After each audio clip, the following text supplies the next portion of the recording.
চাচা কাপ গরম গরম চা খান, কোন খারাপ করে সমস্ত মেয়ে জীবন সুখ হইতে পারবো। মন্টু এরকম কাজ করতে বললো আপনার সাথে?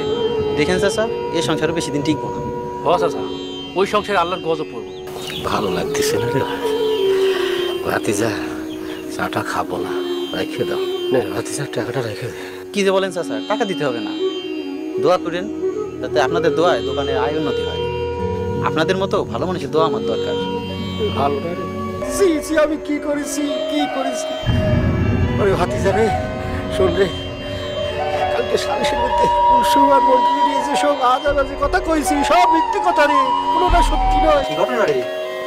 ব্যাপারটা কথা ঠিক কিছু বুঝতে পারছি। মন্টু দাদা ভাই, আমি তোমার উপরে অনেক খুশি। কি যে বলেন দাদি, আপনি আমার এই ছোট্ট একটা কাজ দিয়েছেন, এই কাজটা যদি ঠিক মতো না করতে পারি তাহলে কি হয়? আর শোনেন, বাকি কাজটাও দেখবেন সময় মতো হয়ে যাবে। মা কুলসুম, তাহলে আমি এবার আসি। মা, উনি কি নাম আছে? ওই তুমি না আমার বউ, তাহলে কাছে মুচির খবর নাও কেন?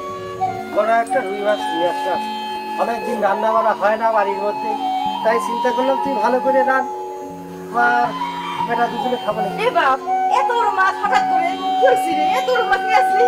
বললাম অনেকদিন ধরে খাইনি, ভালো মন্দ তুই রান্না করবি সেটা খাবো।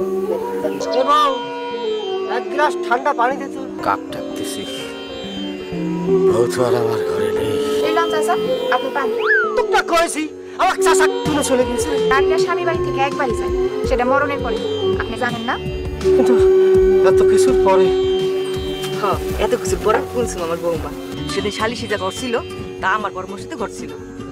আর তুই যখন মন্টুর ঘরের ভিতরে আটকে চেয়ারম্যান বাড়িতে গেলি, আমি জানতাম তুই এমন একটা উল্টাপাল্টা করবি, তাই তোর আগে আমি মেম্বারের কাছে যাই, আর মেম্বার চেয়ারম্যানের কাছে ফোন করে সব কিছু জানাই, আর সব পরিকল্পনা আমরা একসাথেই করি। ও এত কিছু করিস কুলসুম, শোনাবো, আমার মাফ করে দিস, আমার মাফ করে দিস।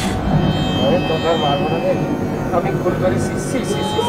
স্ত্রী গায়ে হাত তোলা কি খারাপ কাজ আমি স্বীকার করেছি।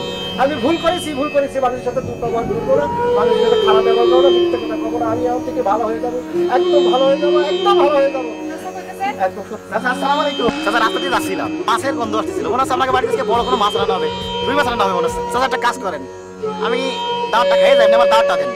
এদিকে আয়। এদিকে মাছটা খাইয়ে যান, সত্যি মাছ খাওয়া ভাতিজা রান্না হতে তুই খাবি কিছু বসে রান্নাটা করার জন্য পানিটা খাই রান্না বসে আমার যাও ভালো করে যাবো।